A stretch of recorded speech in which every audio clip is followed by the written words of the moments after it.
শয়তান আমাদেরকে ওয়াসওয়াসা দেয়, ডান দিক থেকে নাকি বাম দিক থেকে, কোন দিক থেকে ওয়াসওয়াসা দেয়? সব দিক থেকে আমাদেরকে ওয়াসওয়াসা দেয়।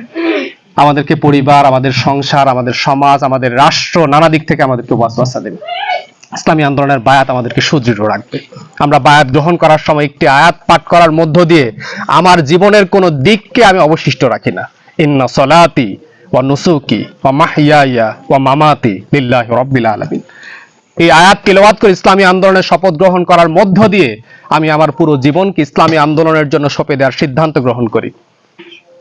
দুর্বলতার কাজ করে না, আমার পারিবারিক পিছু টানার কাজ করে না, কোনো কিছু বাকি রাখিনি, তো কোনো কিছু বাকি রেখে ইসলামী আন্দোলনের শপথ গ্রহণ করিনি, সবকিছুকে সঁপে দেওয়ার জন্য ইসলামী আন্দোলনের শপথ গ্রহণ করেছি। আর এই পিছুটান মুক্ত যখন হবেন তখন আপনি ইসলামী আন্দোলনের দায়িত্ব বলিষ্ঠভাবে পালন করতে পারবেন। ইসলামী আন্দোলনের বায়াত গ্রহণ করার ক্ষেত্রে আরেকটি তাৎপর্যের দিকে আমি আপনাদেরকে দৃষ্টি দেওয়ার জন্য বলবো।